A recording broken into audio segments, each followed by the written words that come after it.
Hello students, welcome to JK toppers academy. So ये जो आप यहाँ पर कैंडिडेट देख रहे हैं, हमारा वीडियो जो बनाने का मोटिव था यही था कि ये जो कैंडिडेट है इन्होंने लेटेस्ट जो है, जो अभी आपको पता है कि जेकेएसएसबी फा का एग्ज़ाम, फाइनेंस अकाउंट असिस्टेंट का एग्ज़ाम हुआ है, ये उन्हीं को लेके जो है थोड़ा सा जो है परेशान है। यहाँ पर इनकी कुछ जो है यहाँ पर इन्होंने बताएंगे आपको इसी वीडियो में यहाँ पर कि इनका क्या प्रॉब्लम है, क्या हुआ है, यहाँ पर एग्ज़ाम तो कैंसिल नहीं होगा यहाँ पर, या फिर इनका क्या कहना चाहते हैं। इस वीडियो को यहाँ पर पूरा देखिएगा। जिसके लिए मैं मीडिया के सामने आया। मेरा मीडिया के सामने आने का ये मकसद नहीं है कि मैं एग्ज़ाम्स कैंसिल करवाने का, ऐसा कोई मेरा मोटिव नहीं है। आई नो मेरी जो बात होगी या जो मैं बात यहाँ पे सामने रखूँगा शायद सबको वो हज़म भी ना हो, क्योंकि जो कुछ बच्चे ऐसे भी हैं जिनका एग्ज़ाम्स अच्छे हुए हैं या जिन्होंने अच्छा स्कोर किया, शायद वो मेरे अगेंस्ट बोले। But my motive is not to demotivate them, या ये कोई नेगेटिव खबर पहुँचाने की बात नहीं है। बस मैं कुछ फैक्ट्स थे जो आपके सामने रखना चाहता था और उसी के लिए मैं आपके सामने आया। और निराशा की एक ही निराशा इंसान को तभी होती है जब इंसान अपने एफर्ट्स डालकर, अपना टाइम इन्वेस्ट करके, अपना पूरा एफर्ट डालने के बाद भी जब उसको बेस लेवल पे ये देखने को मिलता है कि भाई हमारी तरफ से सारी सीरियसनेस देके जो हमारा कंसर्न बोर्ड है एसएसआरबी जेकेएसएसबी जो है वो कितनी सीरियसनेस से ये एग्ज़ाम कंडक्ट करवा रहा है, तो उसी के बेस पर मैं एक कुछ चीज़ें आपको बोलूँगा। फर्स्ट जो है कि ये एग्ज़ाम कितने सीरियसनेस से हो रहा है ये इसी से जज किया जा सकता है कि एक एग्ज़ाम जो 120 मार्क्स का है उसमें ऑलमोस्ट 16 क्वेश्चंस जो हैं वो गलत हैं। 16 क्वेश्चंस का गलत होना, आई नो गलतियां जो है वो ह्यूमन एरर जो है, it's a part of life, but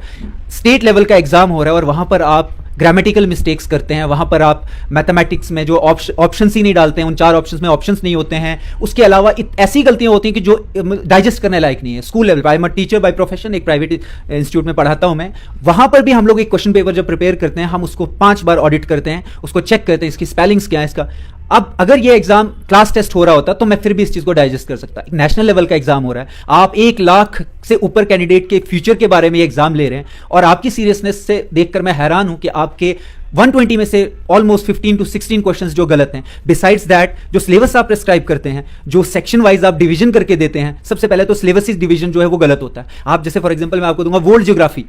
geography एक समंदर है, वर्ल्ड ज्योग्राफी में आप क्या पढ़ोगे? चलो ठीक है, उसके बाद अगर आप एक पैटर्न जो है सेट करते हो कि भाई साइंस में से 10 मार्क्स का साइंस था, जैसे इसका पैटर्न जो था 30 मार्क्स जीएस थे, 30 मार्क्स अकाउंट्स था एंड बाकी जो सेक्शन थे वो 10-10 मार्क्स के थे, तो हमने पूरा 2-4-6 महीने जो लगाए हमने उसी तरीके से अपने आप को तैयार किया। 30 मार्क्स का वेटेज जिसको उसको उतना टाइम दिया, 10 मार्क्स के साइंस को उतना टाइम दिया। ऑब्वियसली बात है, जितना 30 मार्क्स डिमांड करता है वो ज्यादा टाइम डिमांड करता है, 10 मार्क्स कम डिमांड करता है, तो हम लोग अकॉर्डिंगली प्रिपेयर कर रहे थे और इसीलिए शायद सिलेबस भी दिया जाता है। और उसके बाद जब आप देखें तो एग्जाम हॉल में जब हम बैठते हैं, ऑलरेडी एग्जाम का इतना प्रेशर होता है, इंसान इतना प्रेशराइज होता है, उसे अपनी फिक्र होती है कि भाई क्या, और उसके बाद जब वो सेक्शंस देखता है, क्वेश्चन पेपर देखता है कि भाई जहां आप 10 मार्क्स का साइंस प्रिपेयर करके गए हो वहां 20 मार्क्स की साइंस है, जहां आप जीएस 30 नंबर का प्रिपेयर करके गए हो वो 20 नंबर का जीएस है, तो फ्रस्ट्रेशन इतनी, वो लेवल इतना हाई हो जाता है कि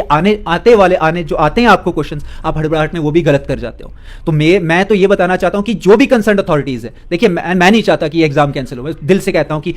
2020 की नोटिफिकेशन थी, 24 में आके एग्जाम हो रहे हैं, बहुत सारे लोगों के इंटरेस्ट जुड़े हुए हैं, देयर इज नो पॉइंट कि एग्जाम कैंसिल किया जाए, और मेरी कोई डिमांड भी नहीं है ऐसी, या मैं किसी को भड़काना नहीं चाहता इस चीज के लिए। But the thing is that जो भी कंसर्न अथॉरिटीज अगर मेरे को सुन रही हैं, मुझे सुन रही हैं, वो इन मेरे वर्ड्स के थ्रू मेरी तकलीफ को समझ सकते हैं कि मेरा कंसर्न सिर्फ एक है कि प्लीज प्लीज प्लीज ये सीरियसनेस से एग्जाम लीजिए, ये मजाक मत कीजिए हमारे। कोई भी शिकायत नहीं, आई वाज रियली हैप्पी कि जहां भी हम लोगों के सेंटर हुए, सिक्योरिटी हो, उसके अलावा जो सीटिंग अरेंजमेंट्स हो, वहां पे अंदर बैठने का सिस्टम हो, वॉशरूम्स का system, everything was totally fine. But again, अगर जो न्यूक्लियस है, जो मेन कंसर्न है, जो मेन थिंग है, that is the question paper. अगर आपका क्वेश्चन पेपर सही नहीं है तो आप कैसे कह सकते हैं, आप कैसे, मैं फिर हैरान होता हूं कि एग्जाम खत्म होते ही इनके सोशल मीडिया के हैंडल्स पे आ जाता है हमने 1 लाख से ऊपर एक मेगा रिक्रूटमेंट का एग्जाम आज कंडक्ट किया, दे आर बोस्टिंग देमसेल्फ, हमने ये किया, हमने वो किया। But sorry to say that जिन लोगों को आपने क्वेश्चन पेपर जो है बनाने का काम दिया, दे आर रियली नॉट, वो उस लायक ही नहीं है मेरे हिसाब से। उससे कहीं अच्छे दर्जे के पेपर्स जो है हमारे जैसे छोटे मोटे प्राइवेट स्कूल में पढ़ा रहे टीचर बनाते हैं, और मुझे इसी चीज का अफसोस है कि सिर्फ मैं अकेला नहीं हूं शायद। देखिए, और सबसे मेन बात है कि कोई इसके बारे में बोल ही नहीं रहा है। अगेन इसमें यह बात रहती है कि पास्ट में हुई जो भी घटना है उसको देखकर इंसान कहीं ना कहीं जो वो सहम जाता है, एक कॉमन आदमी जो वो डर जाता है, सहम जाता है। आप सड़कों पे निकलिए, आपको लाठी मिलेगी, आप घर में सबने ये एक्सेप्ट कर लिया है कि भाई इस सिस्टम का कुछ नहीं हो सकता। बट हमें एक उम्मीद यही अभी भी यह है कि मीडिया के थ्रू हम अपनी बात अगर सामने रखेंगे, अगर एलजी साहब हमारी बात सुन रहे, जेकेएसबी के जो भी ऑफिशियल्स हैं, एटलीस्ट आप बैठकर एक पैनल तैयार कीजिए, उसमें जो भी इस लायक ऐसे लोग हैं जो पेपर सेट कर देखिए। अब नेशनल लेवल पे एग्जाम्स होते हैं, अब उन एग्जाम का स्टैंडर्ड देखिए, मैं स्टैंडर्ड से इस बार खुश हूं, पेपर अच्छा था, नो डाउट, पेपर में कोई कमी नहीं थी। बट यार अगर सिलेबस आपने कुछ जनरलाइज करके एक पैटर्न वाइज दिया हुआ है, आप देखिए इंग्लिश के क्वेश्चन में नाउन गायब है, वहां लिखा है कि टोटल जो बच्चे हैं 12 हैं, out of that 23 are playing cricket. How is this possible? उसके बाद आपके मैथ्स के क्वेश्चन गलत हैं, आपके साइंस के क्वेश्चन, अच्छा साइंस में जो टॉपिक्स दिए हुए हैं, हमें पर्टिकुलर टॉपिक दिए हुए हैं कि ये आपने तैयार करना है। एक स्टूडेंट तो वही चीजें तैयार करेगा। ऑप्टिक्स में आपने, चाहे वो questions easy, no doubt basic questions थे, but optics is a different topic, हम वो पढ़ के नहीं जाएंगे। और उसके बाद आप क्वेश्चन पेपर, इससे पहले, ये पहली चीज नहीं है, इससे पहले स्टॉक एक्सटेंट का पेपर हुआ, आपने टोटली उसमें जो है वो मैथ्स के अलग, मतलब सिलेबस ही चेंज कर दिया आपने। अब ऑब्वियसली बात है, जब सिलेबस चेंज होता है, कुछ बच्चे उसके बेनिफिट, जो साइंस स्ट्रीम से बच्चे हैं, वो ऑब्वियसली बात है 10 के बदले 20 चाहेंगे, वो खुश हो गए, they are really happy with this, तो वो क्यों बाहर आएंगे? अब मेरा जैसा बंदा जिसका ऑलरेडी साइंस वीक है, जो मैथ्स वीक है, साइंस वीक है, उसका मेन फोकस था जीएस के ऊपर, उसका मेन फोकस था अकाउंट्स के ऊपर, अब वहां से अकाउंट्स और जीएस के जो क्वेश्चंस गलत हो रहे हैं या अकाउंट जीएस का वेटेज कम हो रहा है, उससे हमारे जैसे और सारे बच्चों को क्या हो गया, लॉस हो गया, हम तो लॉस में चले गए। तो इसीलिए मुझे पता है मेरे जैसे और बहुत सारे लोग हैं जो शायद सामने नहीं आना चाहते, मुझे नहीं पता किस चीज़ का डर है या क्या है, बट मुझे ये लगता है कि अगर जहां पर आपको लगता है कि ये बात सच है और सच को आगे बयान करने का कोई भी, मुझे नहीं लगता कि कोई बुरी बात है इसमें। और जो लोग अगर ये सोच रहे हैं कि मैं इस वजह से यहाँ पे आया हूँ कि मेरा अपना पर्सनल एग्जाम खराब हुआ, और शायद सच भी है, मेरा अगर 80 ऊपर होता, 80 से ऊपर मार्क्स होते, 90-95 होते, तो मैं आपके सामने नहीं आता। बट मेरा कंसर्न ये नहीं, I don't want this exam to be quashed या कैंसिल नहीं करने देना चाहता। वो 972 जो भी लोग लगेंगे, they are all my brothers and sisters, वो सब लगे, बहुत अच्छी बात है। बट